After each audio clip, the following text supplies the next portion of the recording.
ഹൃദയത്തിൽ തൊട്ട് ഒരു നല്ല നമസ്കാരം. ഞാൻ മധുസൂദനൻ. ശാസ്താവിംഗ വ്ളോഗിൻ്റെ ഇന്നത്തെ വീഡിയോയിലേക്ക് എല്ലാവർക്കും സ്നേഹപൂർവ്വം സ്വാഗതം. ഞാനിപ്പോൾ ഉള്ളത് പെരുമ്പാവൂരിനടുത്ത് കാലടി പരിസരത്തുള്ള അഭയാരണ്യം എന്ന എക്കോ ടൂറിസം പദ്ധതിയിലാണ്. അപ്പോൾ ഇവിടെ ഒട്ടേറെ മൃഗങ്ങളും അതുപോലെ ആന വളർത്തു കേന്ദ്രം കൂടിയാണ്. രാവിലെ കുറച്ച് നേരത്തെ വരികയാണെങ്കിൽ ഈ ആനയെ കുളിപ്പിക്കുന്നതും പിന്നെ അവയ്ക്ക് ഭക്ഷണം കൊടുക്കുന്നതൊക്കെ കാണാൻ പറ്റുമായിരുന്നു, പകർത്താൻ പറ്റുമായിരുന്നു. പക്ഷേ ഇപ്പം ഞാൻ ഏതാണ്ട് സമയം ഒരു മണിയോടെ അടുത്തു.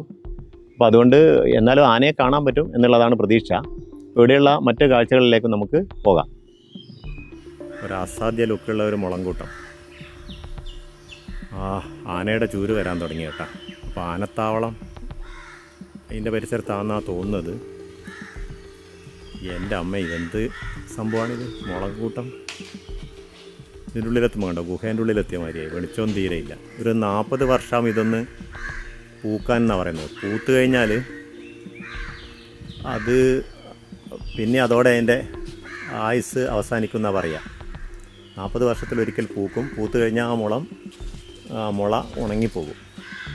അപ്പോൾ ഒരേ പ്രായമുള്ള ഒരു മുളങ്കൂട്ടത്തിൽ എല്ലാ മുളകളും ഒന്നായിട്ട് പൂത്ത് കായ്ച്ച് കഴിയുമ്പോൾ അതെല്ലാം കൂടെ ഒന്നായിട്ട് ഉണങ്ങിപ്പോകും. നമ്മൾ ചില സ്ഥലങ്ങളിലൊക്കെ കാണാം മുളങ്കൂട്ടങ്ങൾ ഒന്നായിട്ട് ഉണങ്ങി പോയിരിക്കുന്ന കാഴ്ച. അപ്പോൾ ഇതിൻ്റെ കാരണം അതാണ്. മുളയരി എന്ന് പറഞ്ഞിട്ട് നമ്മൾ കണ്ടിട്ടുണ്ടാവും. നമ്മളതിൻ്റെ മുളയരി പായസം വയനാട്ടിലൊക്കെ പോയി കഴിഞ്ഞാൽ വയനാട്ടിലെ ഒരു ടിപ്പിക്കൽ ഫുഡാണ്, അവിടുത്തെ ഒരു ട്രഡീഷനാണത്, മുളയരി പായസം.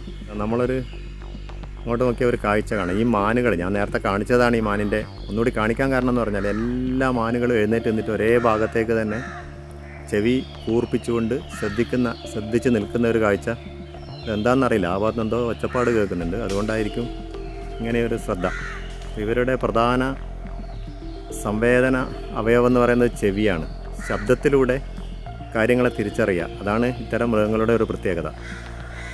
ഈ രാവിലെയും ഉച്ചയ്ക്ക് ശേഷം അല്ലെങ്കിൽ വൈകുന്നേരമൊക്കെയാണ് ഇത്തരം മൃഗങ്ങൾ നല്ല ആക്റ്റീവ് ആവുക. ഇപ്പോഴും ഉച്ച സമയത്ത് ഇവരെ ആക്ടിവിറ്റീസ് വളരെ കുറവായിരിക്കും, വിശ്രമമായിരിക്കും ഇവരുടെ മെയിൻ പ്രോഗ്രാം.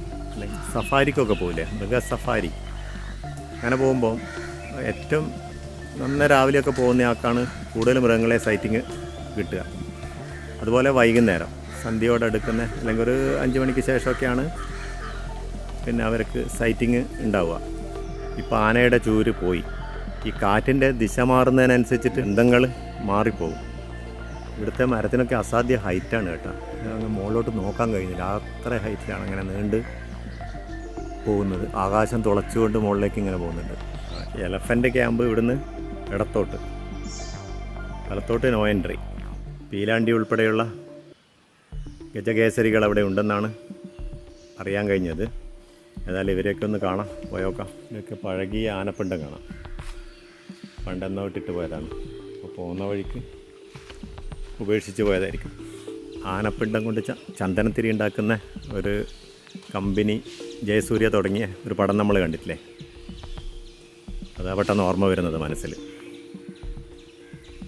നല്ല പടം, നല്ല ആദ്യാവസാനം ആസ്വദിക്കാൻ പറ്റുന്ന ഒരു പടമായിരുന്നു.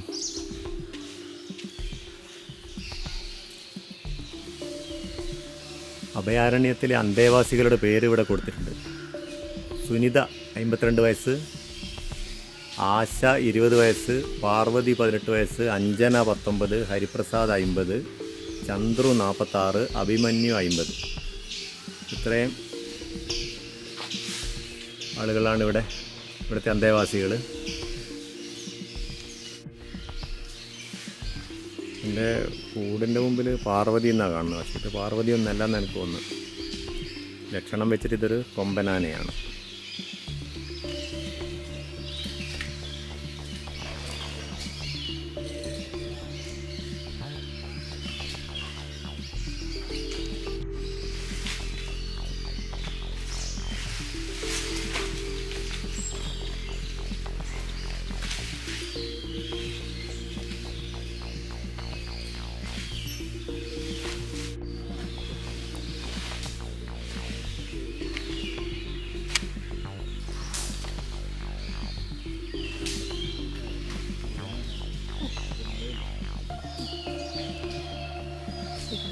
ഇത് അഭിമന്യു ഭയങ്കര സുന്ദരനാണ്.